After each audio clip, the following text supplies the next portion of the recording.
What if I told you that a relationship can die even if no one ever touches another person?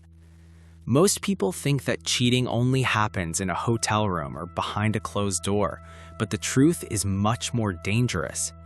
Cheating is like a small hole in the bottom of a bucket. You don't see the water rushing out all at once, but drop by drop, the bucket becomes empty. By the time you realize there is a problem, the love is gone, the trust is dry, and the house is cold. Today, we are going to talk about the 4 types of cheating that don't look like cheating, the silent habits that steal the heart of your marriage while you are looking the other way. I'm not here to impress the crowd. I'm here for that person that is quietly rebuilding their lives brick by brick.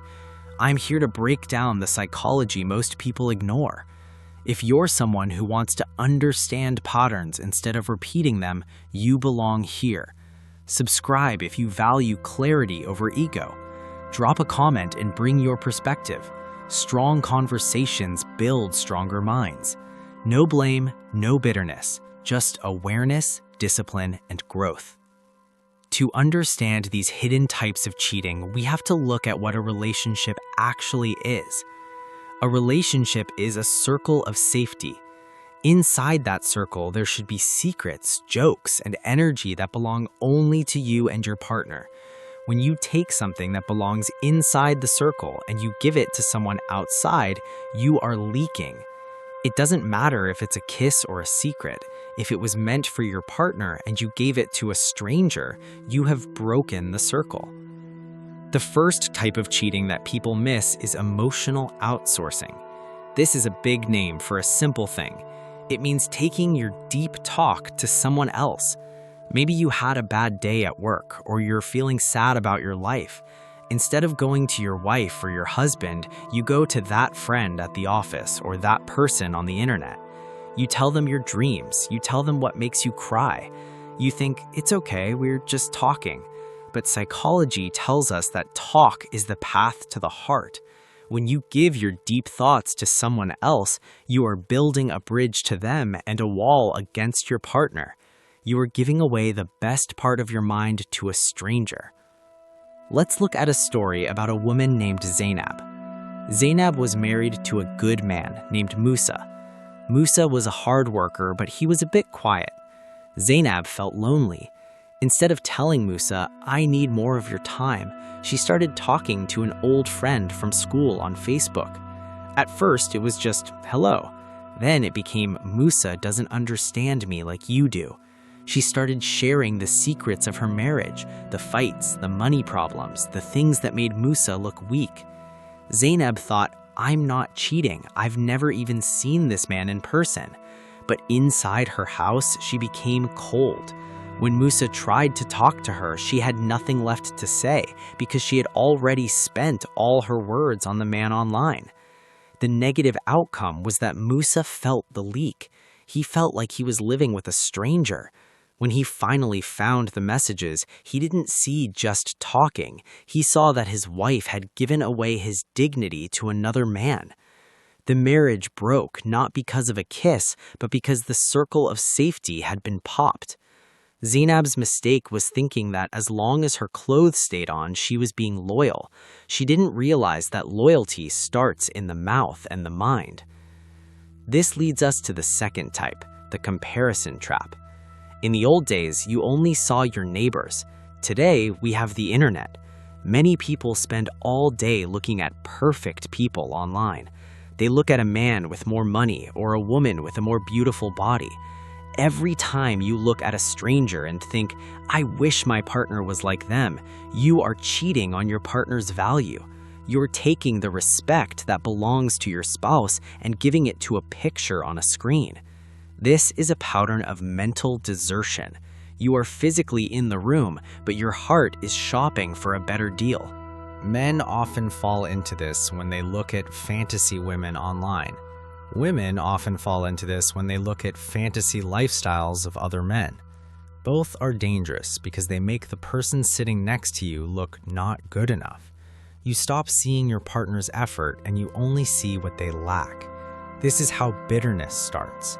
You are cheating your partner out of the appreciation they have earned. Have you ever caught yourself wishing your partner would change to look like someone you saw on social media? Or have you felt your partner pull away while they're staring at their phone? Let's talk about it in the comments. Why is it so hard to be happy with what we have in front of us? The third type is financial secrecy. Many people don't think money has anything to do with cheating, but in a marriage, money is security.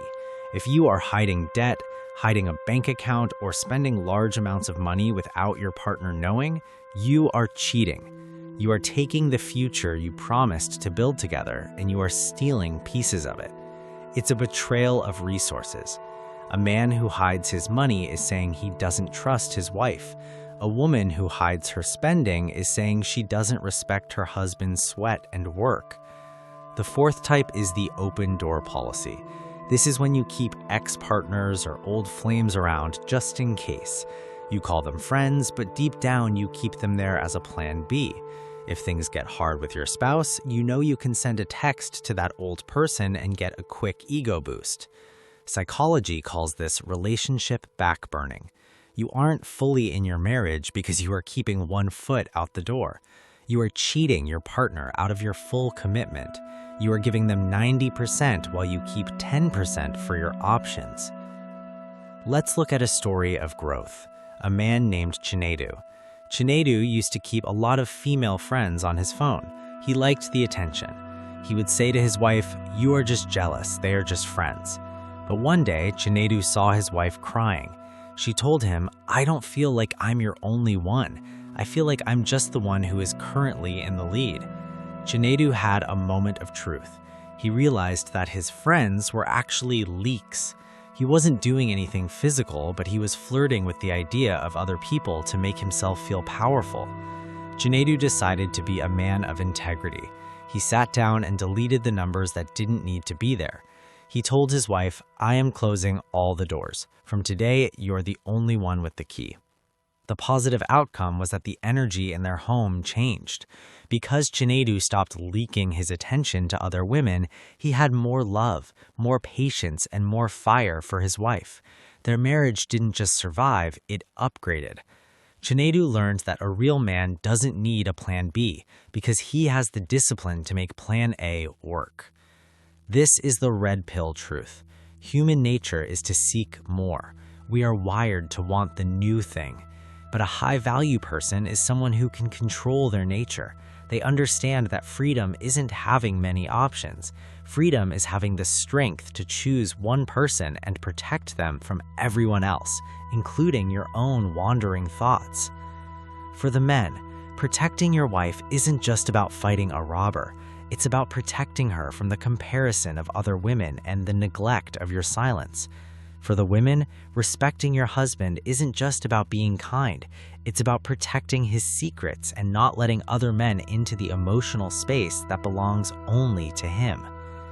If you want a strong marriage, you have to find the small holes. You have to ask, am I giving my best smiles to my coworkers and my tired face to my husband? Am I giving my deep secrets to my friends and my silence to my wife? If the answer is yes, you are micro-cheating. You are draining the bucket.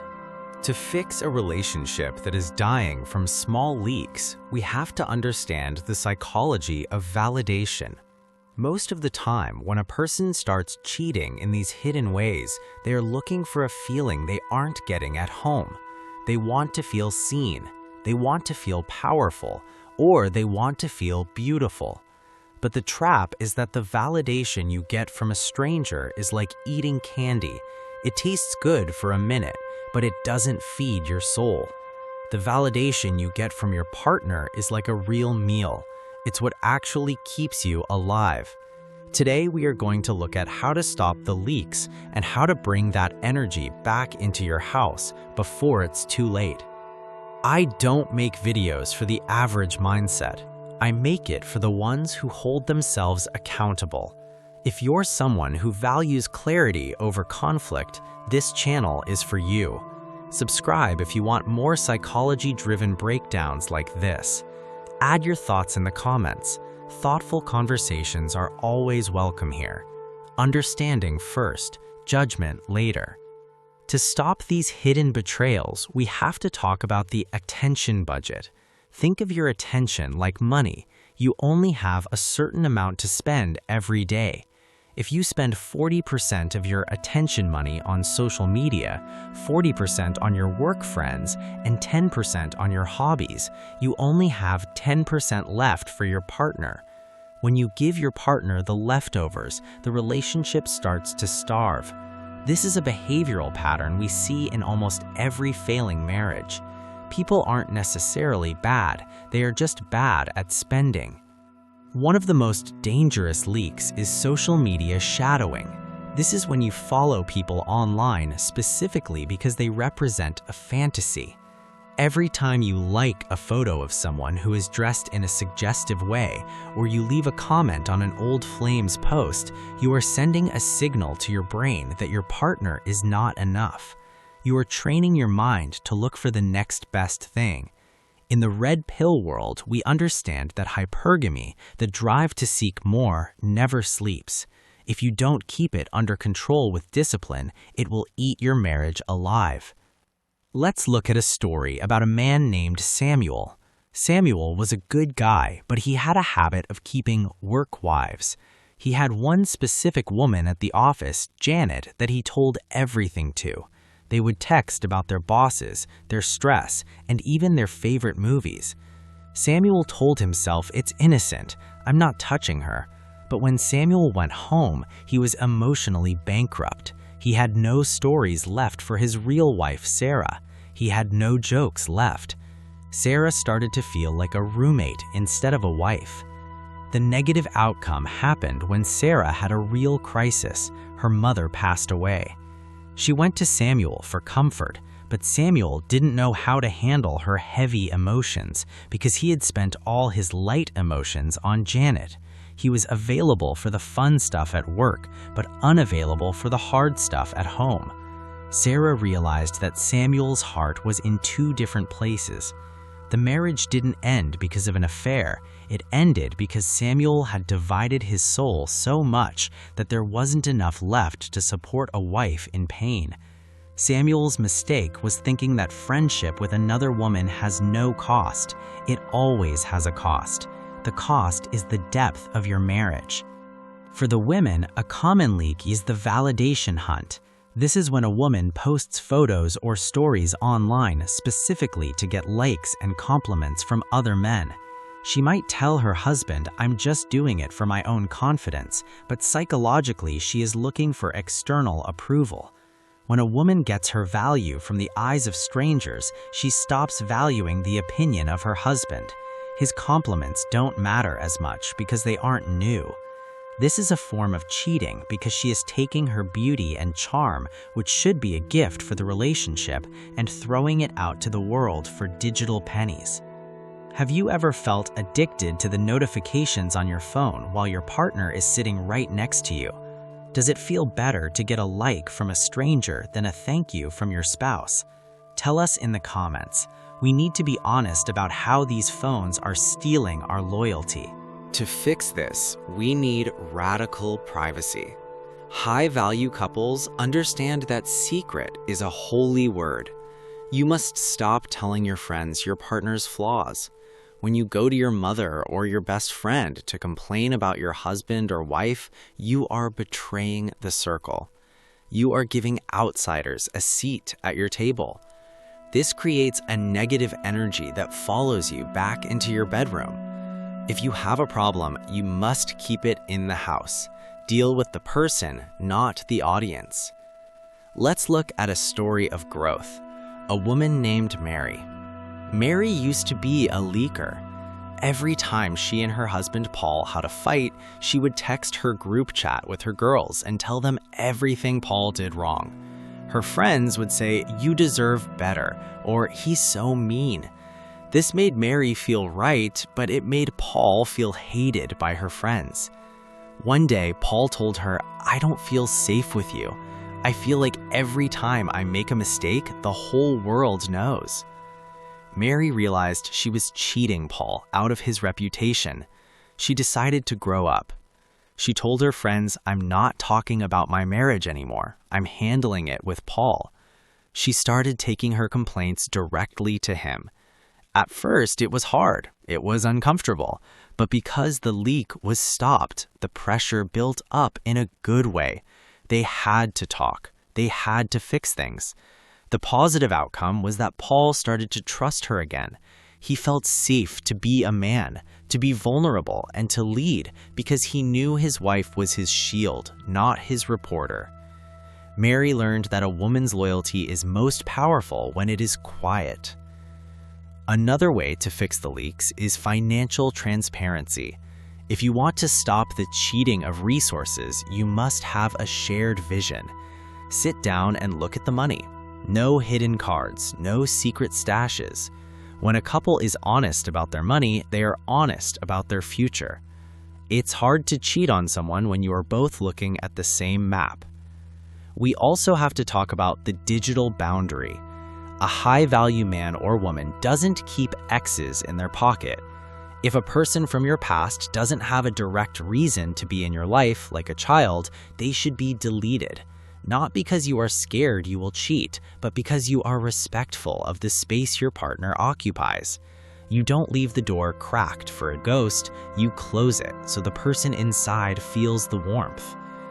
The final red pill truth is this: discipline is the highest form of love. Feelings come and go. One day you will be bored with your partner. One day a stranger will look exciting. That is just biology. But cheating starts when you give that feeling a place to sit. Integrity is when you feel that spark for a stranger and you immediately kill it by thinking of your partner. You don't feed the fantasy, you feed the reality.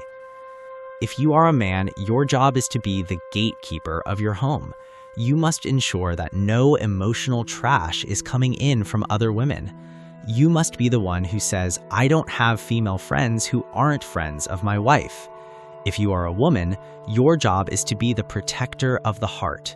You must ensure your husband's secrets and your marriage's intimacy are sacred. Stopping the leaks isn't about being strict or controlling. It's about value. You don't leave a bag of gold on the sidewalk, you put it in a safe. If you value your relationship, you will box it in. You will make it so that the world only sees the wall, while your partner sees the open heart. When you stop micro-cheating, you will notice something amazing. Your partner will start to look better. When you stop comparing them to fake people online, you see their real beauty. When you stop giving your secrets to friends, you find your partner is a better listener. The water stays in the bucket and the love grows deep enough for you to swim in. The fact that you're still here tells me something about you. You don't shy away from uncomfortable truths. You sit with them, you think through them, and most importantly, you use what you learn to grow. That's rare. By watching this, you're not just consuming content, you're actively building yourself, shaping your mindset, and sharpening your awareness. And in this space, you're not alone.